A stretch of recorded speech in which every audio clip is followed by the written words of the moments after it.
adik-adik semuanya, bagaimana kabarnya? Semoga semuanya sehat ya. Ya, kita bertemu lagi di acara kita Bina Iman Anak Santo Gabriel at Home.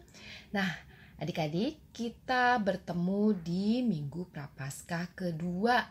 Nah, siapa yang sudah pantang? Siapa yang kemarin juga ikut puasa? Wah, hebat semuanya.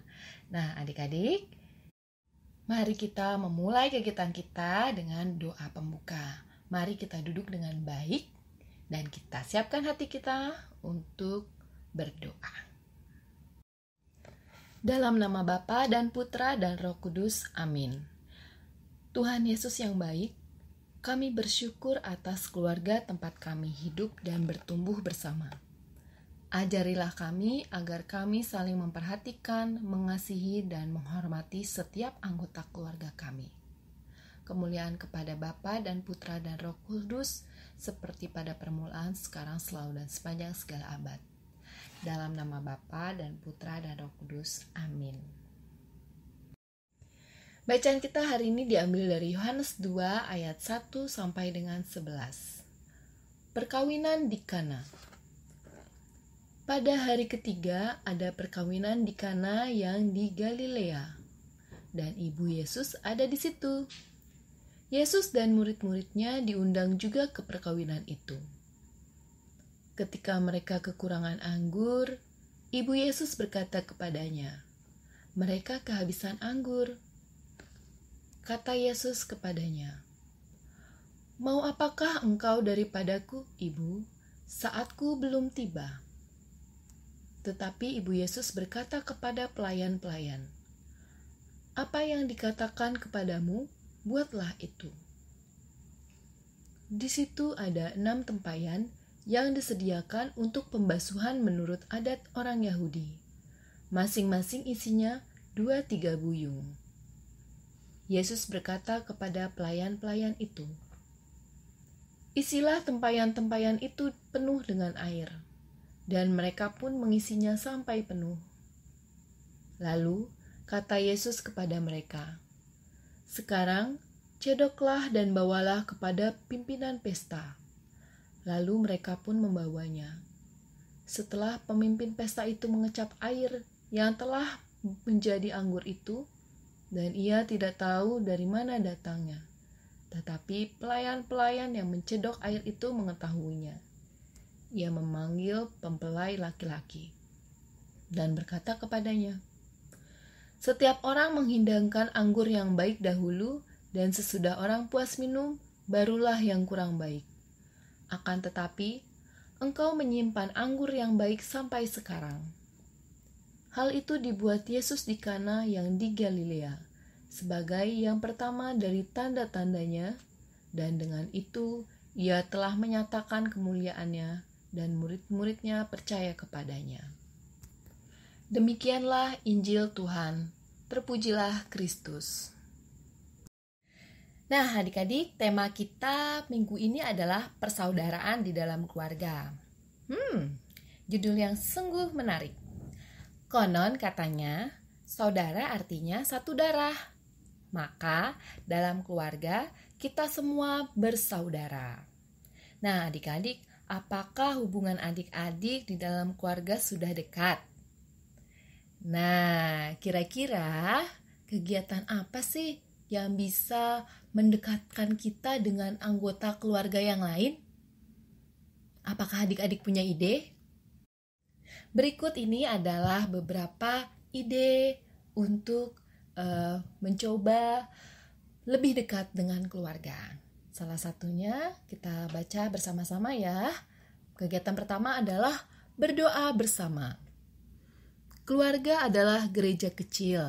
Di dalam keluarga kita harus saling mendoakan agar Tuhan Yesus hadir di dalam keluarga kita.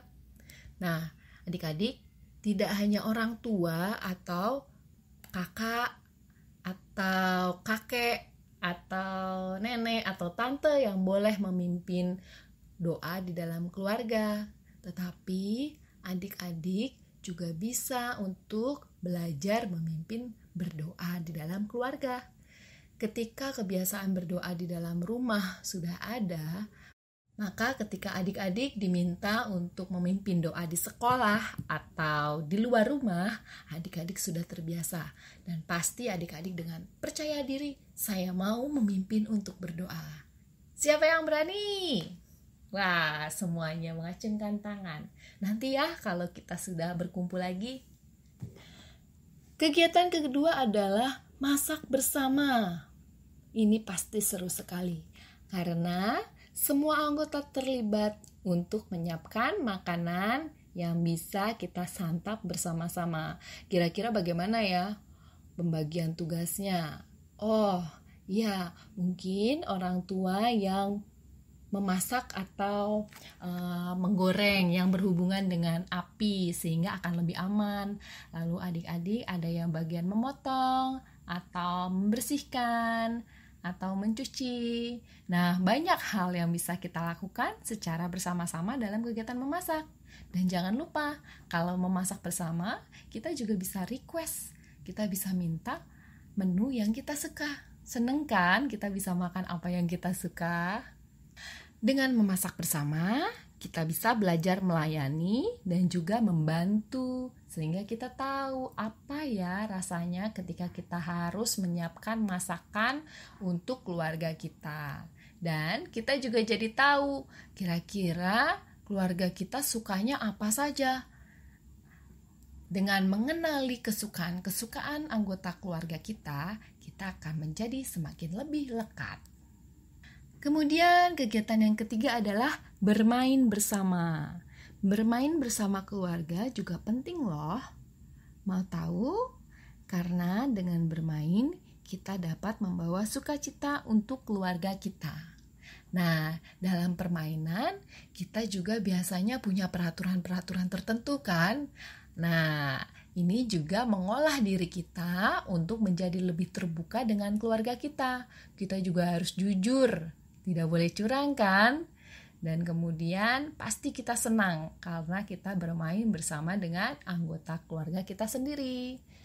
Kira-kira permainan apa yang bisa kita lakukan bersama ya? Ya, banyak. Contohnya kita bisa bermain monopoli, bisa bermain catur, atau kita bisa bermain tebak gambar atau kuis di dalam keluarga. Wah, masih banyak deh. Pasti ide-ide adik-adik lebih banyak lagi. Dalam bacaan tadi, kita bisa melihat bahwa Bunda Maria dan Tuhan Yesus memiliki hubungan yang sangat dekat. Bunda Maria sangat yakin bahwa Tuhan Yesus mau memenuhi permintaannya untuk membantu penyelenggara pesta yang kehabisan anggur. Walaupun jawaban Tuhan Yesus adalah, "Waktuku belum tiba, Ibu." Tuhan Yesus kan menjawab itu ya tadi ya di bacaan. Tapi Bunda Maria tidak menanggapi dan hanya menyuruh pelayan supaya melakukan apa yang dikatakan oleh Tuhan Yesus. Lalu terjadilah mukjizat pertama, yaitu air berubah menjadi anggur. Nah, demikian pula Tuhan Yesus. Kelihatan ya, Tuhan Yesus sangat menyayangi Bunda Maria, sehingga Tuhan Yesus tidak mampu untuk menolak. Dia tidak mau mengecewakan Bunda Maria, sehingga ia mematuhi apa yang dikatakan oleh Bunda Maria. Kurang lebih seperti itu keluarga. Kita sangat ingin menyenangkan satu sama lain. Kita tidak ingin mengecewakan ya, kita tidak ingin mengecewakan mama atau papa, tapi pasti kita maunya memberikan yang terbaik. Kita ingin menyenangkan hati orang-orang yang dekat dengan kita. Nah, sekarang pertanyaannya adalah, apakah adik-adik makan bersama keluarga setiap hari? Ya, mungkin tidak setiap saat ya, tidak di 3 kali makan itu terus bersama karena ada yang orang tuanya harus kerja. Nah, mungkin di waktu makan malam bisa makan bersama sambil bercerita tentang kejadian hari waktu siang hari tadi. Lalu, pertanyaan yang selanjutnya adalah, apakah adik-adik saling bicara dengan semua anggota keluarga? Nah, pertanyaan ini agak membingungkan ya, tapi adik-adik Ada beberapa keluarga yang mungkin anggota-anggotanya tidak semua, tapi ada beberapa yang tidak saling berbicara satu sama lain. Entah karena jauh, tinggalnya jauh sehingga sulit untuk berkomunikasi, atau juga karena mungkin sedang marah. Ya, kalau lagi marah biasanya cuekan ya. Nah, adik-adik, coba kita bangun hubungan keluarga kita dengan lebih baik. Mau membicarakan apa yang dirasakan sehingga tidak ada hambatan dalam komunikasi. Dan pertanyaan selanjutnya, apakah adik-adik sudah membawa sukacita dalam keluarga? Iya, kakak yakin banyak yang menjawab iya. Terima kasih adik-adik. Semoga adik-adik selalu menjadi sukacita dalam keluarga. Sampai nanti, sampai besar, selamanya. Dan yang terakhir ini adalah pertanyaan yang paling penting. Apakah adik-adik menghadirkan Yesus dalam doa setiap hari? Iya, silakan dijawab masing-masing.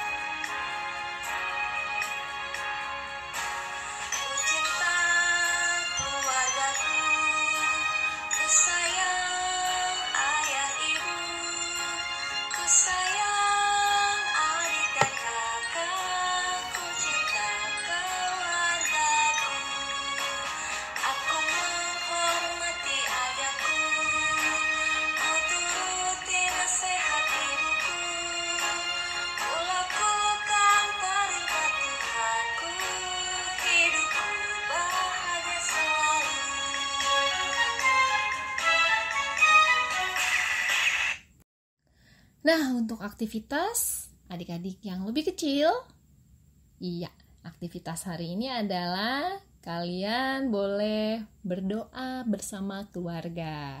Coba menjadi pemimpin untuk doa, boleh doa makan malam, doa sebelum tidur, atau apapun.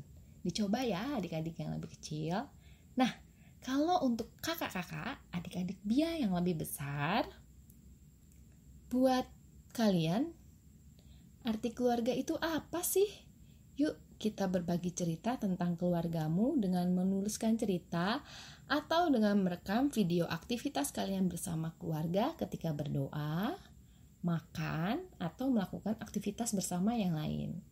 Nah, ini videonya atau ceritanya boleh kalian bagikan ke kakak. Boleh lewat email ya ke binaimansantogabria@gmail.com.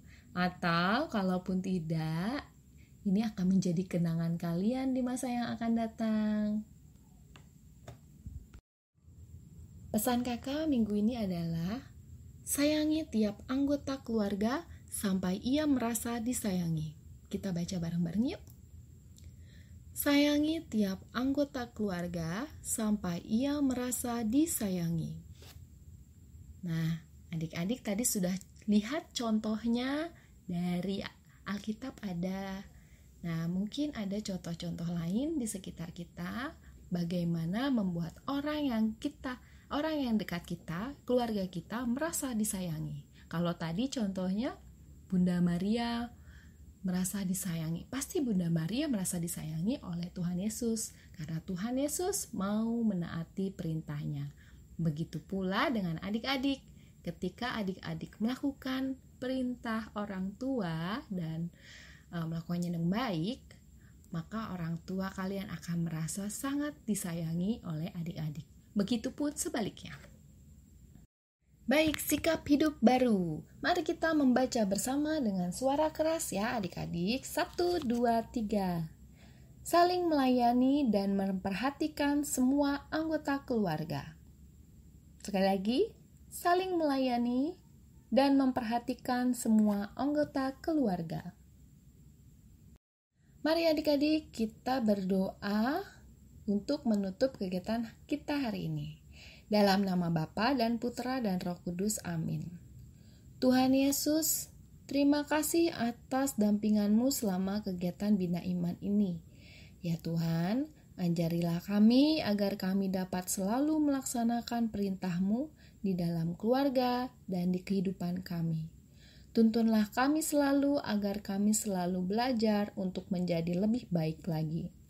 Bunda Maria, doakanlah kami anak-anak Bina Iman Anak Santo Gabriel Pulegebang. Salam Maria penuh rahmat, Tuhan sertamu. Terpujilah engkau di antara wanita dan terpujilah buah tubuhmu Yesus. Santa Maria Bunda Allah, doakanlah kami yang berdosa ini sekarang dan waktu kami mati. Amin. Dalam nama Bapa dan Putra dan Roh Kudus. Amin. Akhirnya kita harus berpisah juga adik-adik.